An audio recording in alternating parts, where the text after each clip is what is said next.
मुतनाज़ tweet पर Umar Ayub, barrister Gohar और रऊफ हसन को नोटिस जारी। 1971 से मुतालिक ट्वीट पर एफआईए ने पीटीआई क़यादत के गिर्द शिकंजा कस दिया। बानी चेयरमैन के बाद मजीद 3 पीटीआई रहनुमाओं को नोटिस। एफआईए ने opposition leader Umar Ayub, chairman PTI barrister Gohar और तर्जुमान तहरीक इंसाफ रऊफ हसन को मंगल को 11 बजे तफ्तीश के लिए बुला लिया। एफआईए नोटिस के मतन में कहा गया है कि बानी पीटीआई के ऑफिशियल अकाउंट से रियासत और रियासती इदारों के खिलाफ आवाम को इश्तियाल दिलाने की कोशिश की गई। इससे आवाम में खौफ और बेचैनी फैलने का खदशा है। इस इश्तियाल अंगेजी से आवाम को रियासत और इदारों के खिलाफ कानून हाथ में लेने पर भी उकसाया जा सकता है।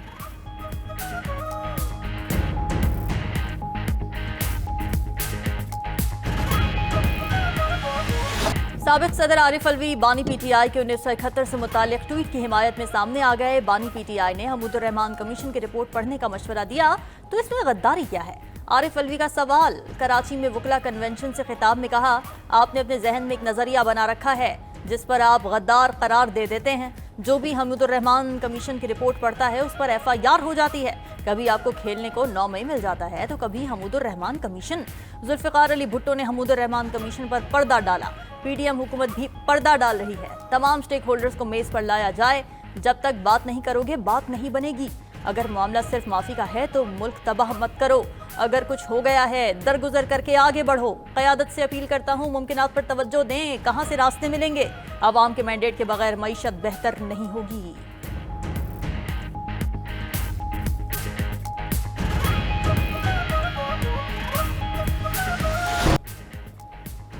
बगावत को छोड़ें, तनाव कम करें, ट्वीट तो डिलीट करें। हम कहते हैं कि बात करें, वो कहते हैं तुमसे बात नहीं करेंगे। वफाकी वजीर मुसद्दिक मलिक की इस्लामाबाद में न्यूज़ कॉन्फ्रेंस। कहा, हमसे बात नहीं करेंगे तो क्या दीवारों से बात करेंगे? आप स्टैब्लिशमेंट से बात करना चाहते हैं या अमेरिका से करना चाहते हैं? पीटीआई ने सियासत को बदनाम कर दिया है। दूसरी तरफ गवर्नर खैबर पख्तूनख्वा फैसल करीम कुंडी कहते हैं पीटीआई रहनुमा सफाइयां दे रहे हैं लेकिन ट्वीट अभी तक डिलीट नहीं किया। 9 मई के एक मुलजिम को वजीर आला केपी बना दिया गया। 9 मई के मास्टरमाइंड समेत तमाम मुलजिमान को कैफरे किरदार तक पहुंचाया जाए। पीटीआई माजी की गलतियों पर माफी मांगे तो हम बातचीत के लिए तैयार हैं।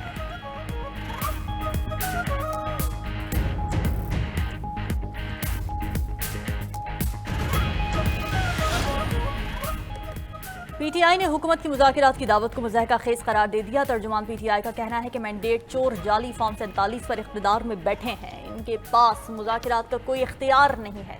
इनकी चीखों पुकार बता रही है कि इनके नाजायज इख्तिदार का खात्मा करीब है। मैंडेट चोरों के साथ मुफाहमत की कोई गुंजाइश नहीं है। बानी पीटीआई कह चुके हैं नून लीग, पीपल्स पार्टी और एमक्यूएम से कोई बातचीत नहीं होगी।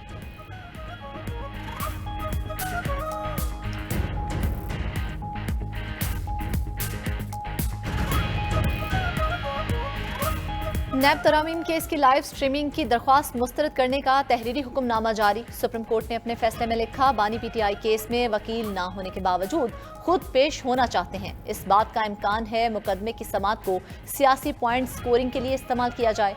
बानी पीटीआई के बात करने से हमारे खदशात दुरुस्त साबित हुए। बानी चेयरमैन ने इलेक्शन समेत जिन मुकदमात का जिक्र किया उनका इस केस से ताल्लुक नहीं था। जेर समात ना होने वाले मुकदमात पर बात करना अवामी तासुर पर असर अंदाज होता है। जो फरीकैन सामने ना हो उनके हकूक मुतासिर हो सकते हैं। खैबर पख्तूनख्वा हुकूमत मुकदमे में एक दिन भी फरीक नहीं बनी। खैबर पख्तूनख्वा हुकूमत की दरख्वास्त में कोई कानूनी नुक्ता बयान नहीं किया गया। खैबर पख्तूनख्वा हुकूमत की लाइव स्ट्रीमिंग की दरख्वास्त नाकाबिले समात है।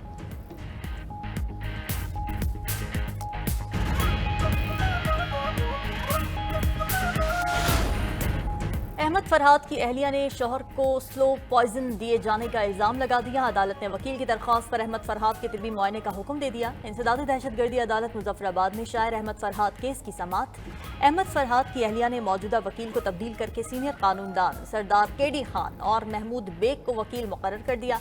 वकील ने अदालत को बताया कि गुज़िश्ता रोज अहमद फरहाद से मुलाकात की, उनकी तबीयत ठीक नहीं थी। अदालती हुक्म पर Abbas institute of medical sciences के डॉक्टर्स की टीम अहमद फरहाद का तिब्बी मुआयना करेगी। अदालत ने केस की समाअत 3 जून तक मुलतवी कर दी।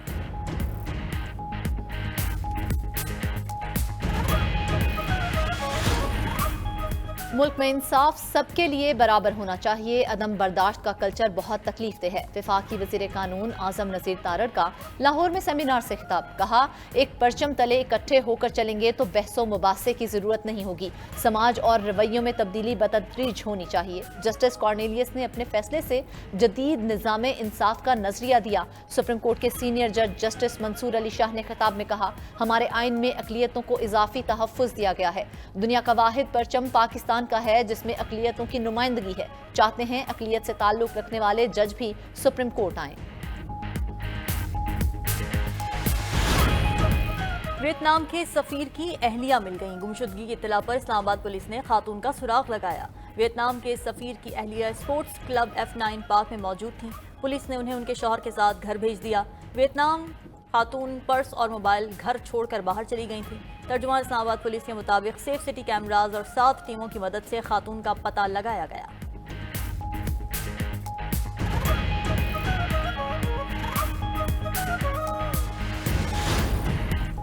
पेट्रोल 15 रुपए की बजाय 4 रुपए तक सस्ता क्यों किया गया? मामला खुलकर सामने आ गया। पेट्रोलियम मसनूआत की कीमतों में कमी के मामले पर वजारत खजाना कन्फ्यूजन का शिकार हुई। वजीर आजम ऑफिस के मुताबिक 15 मई को मिलने वाली समरी में 15 रुपए से ज्यादा रिलीफ का कहा गया। समरी की मंजूरी के साथ वजीर आजम ने आदाद शुमार की दोबारा तस्दीक का कहा। दोबारा समरी मिलने पर वजारत खजाना को गलती का एहसास हुआ। वजारत खजाना की तरफ से तस्हीह शुदा समरी मंजूरी के लिए वजीर आजम को भिजवाई गई।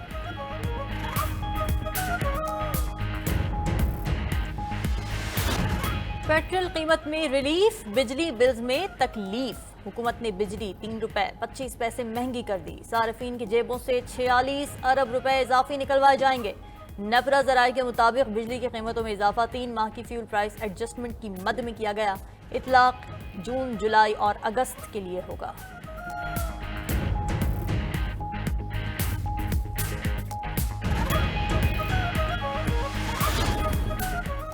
FBR ने बजट में टैक्सों का जाल बिछाने का मंसूबा बना लिया। होटल्स, गेस्ट हाउसेस, क्लब्स, शादी हॉल्स पर टैक्स 18% करने का फैसला। मुतादिद फूड आइटम्स पर भी सेल्स टैक्स 17 से बढ़ाकर 18% मतवक्के।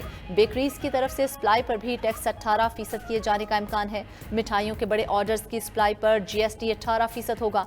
उधर IMF ने करप्ट सरकारी हुक्काम के खिलाफ एक्शन लेने का मुतालबा कर दिया। आलमी मालियाती इदारे का कहना है, अवामी ओहदे के हामिल तमाम अफराद के अकाउंट्स की निगरानी की जाए। सरकारी अफसरान के बैंक अकाउंट्स और उनमें की गई तरसीलात पब्लिक की जाएं। सरकारी हुक्काम के अकाउंट्स में भारी तरसीलात आने पर बैंक सवाल करें। अगर जवाब इत्मीनान बख्श ना हो तो हुक्काम बाला को रिपोर्ट करें।